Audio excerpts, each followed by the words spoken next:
Welcome to Untitled Tarot. This is the tarot forecast for Taurus in the month of May, May actually. So let's have a look, Taurus. It's your happy birthday month for the April Taurians and the May ones. So we're going to see what energy, your earth energy, will bring for you.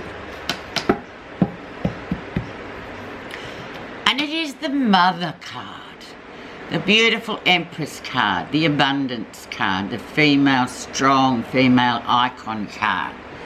So all of you, males and females and everybody alike, channel your inner feminine side. And doing that, you create abundance for yourself and for your family, but mostly for yourself. And let's see, Taurus, what an exciting way to begin, and what a beautiful energy.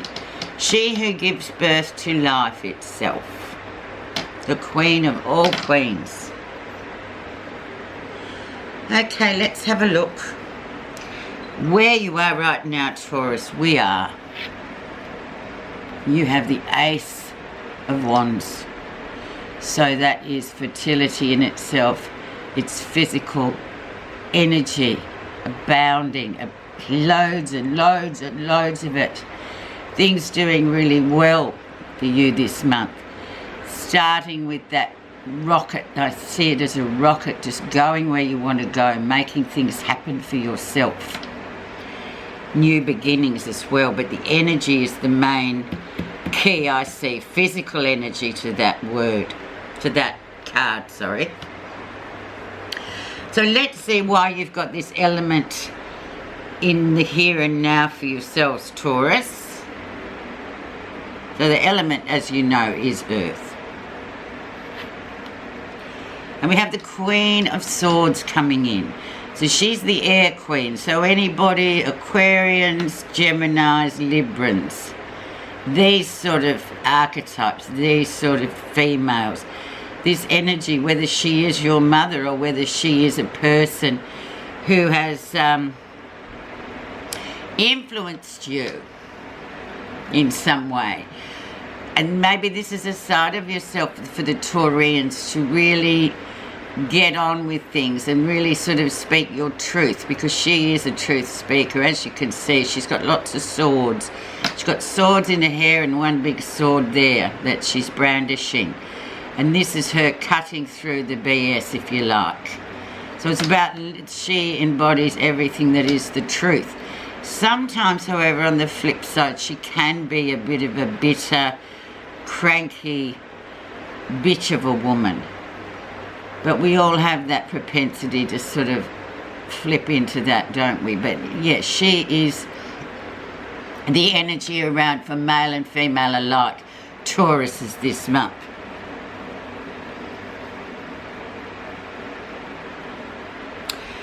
Okay, let's have a look at the background. And we have Judgment. So paying off of the karmic debt has happened. So you really, this would have happened March, April. So in your 12th house, Taurus, then you really got rid of a lot of old murky business that you had. And always in the 12th house, that kind of really intuitive old private business seems to rise to the top. And it rises to the top because we have to deal with it. So it's lots of things, but it's very private, so it's nothing that you really would want people knowing about. But Taurians will understand that for themselves, because the past 4 weeks have been all about that. And we're still actually in Aries, so Taurus, at the time of reading, which is the 9th of April, you're still in the underworld, you're still under the water in the 12th house. So dreams, all those sorts of karmic sort of pointers coming through to sort of get you to sort out your stuff, basically. So, and doing so, then post this next couple of weeks, you have no karmic debt with anybody. So there you go. You can review this when it comes out in the time of Taurus. Okay, let's see what's happened recently. Yeah, lots of things still up in the air there, Taurus, and I guess too, because you're still in the 12th house as I'm reading this today, so there'll be a lot of things up in the air. Just leave them there. It's not quite time to bring them down. Lots of gossip going around too, always, you know, whatever, as long as they're talking about you, I suppose. You know, spying, all that sort of thing, social media, people watching, seeing. But I think overall, this one's more about sort of having things as ideas sort of swirling away, but you've yet to bring them down into practical doing. You haven't made them manifest just yet.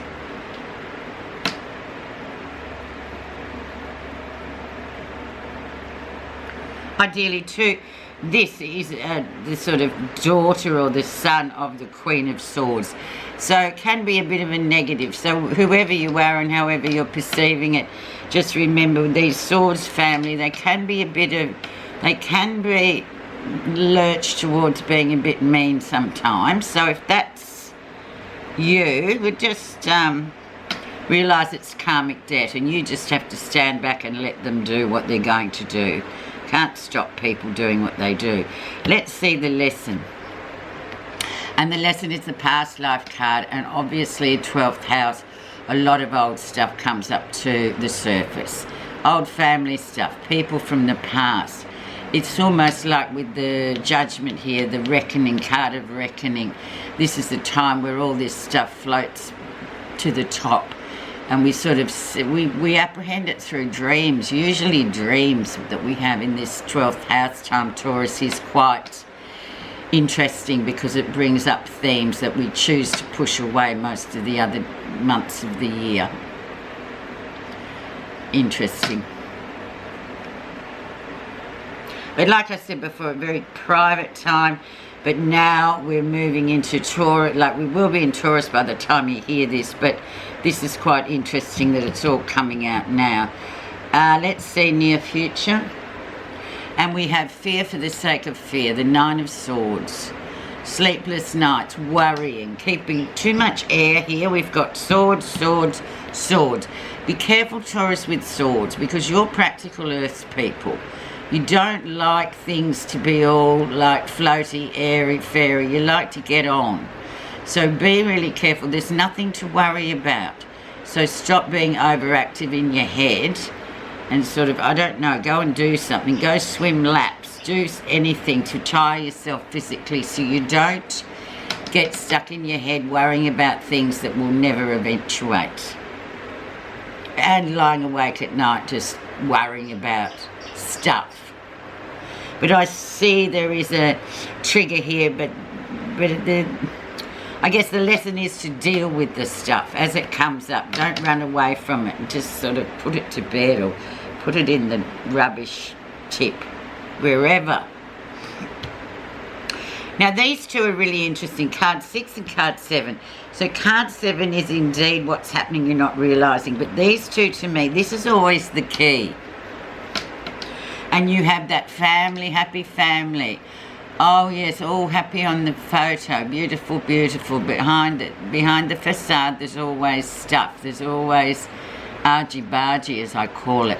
You know, nothing is as happy, you know, nothing. It's an illusion actually, or a facade. So whatever's actually going on for your Taurus, just look behind the facade. This card's sort of saying to you, no, don't take things at face value. You've just come out of the 12th house, so make sure you look behind. Or as I always do, beneath the surface. There's something more going on that you think. And funnily enough, she is the influencer of the reading because she's in that position. So it's got something to do with this bit of a funny female. Can be a bit nasty. When she's off her game, she's mean. So she might be stirring up all this stuff. Okay, how others see you. Well, there it is. Stable. Continually just doing a good job. Things going well. Very earthed. Providing for her family. Always looking for her family or his family. Just that inheritance, stability. All that stuff. And we're once again looking back to the energy which was the mother. So it's it's quite interesting. We have this strong female sort of theme running through this birthday month for you. But know that you're seen as stable. But that sometimes to some people can be a red rag. They just want to destabilise you because they don't have it. So they're not on the same level as you. And it's, you know, that's not your fault. It's coming from them. Okay, let's go on to see what you're feeling positive about. Ace of Swords. Many swords, many swords. So, Ace of Swords is actually cutting through the BS, as we talked about before with her. So, after a period, I say there's been a period for a while, probably most of this year, where there's this kind of energy has been lurking around and you're sort of getting a bit like, forgetting, or your head's taking over a bit, which normally doesn't happen to you. So just, you know that really is behind you now, and the Ace of Swords heralds a new beginning after a difficult time. But then also realise that with the card of reckoning or the karmic debt sitting here, you've absolutely cleared that out, like you've done the work and gotten rid of it. So that's comforting in itself, I think, Taurus. Let's see the final outcome. And we have the Six of Swords. So this can be travel. It can be moving to a better place of understanding. It's moving out of the rough into the smooth. So we have quite a number of swords here. We have 2, 3, 4, 5. Yeah, so really remember, Taurus, you're earth people. Don't dwell in the head. It's not good for you. It's sort of like not a good antidote, not a good one. But this is you moving out. So there could be some kind of travel coming around as well that you might want to do within the restrictions. But things definitely improving. You're either travelling physically or travelling mentally to a better place.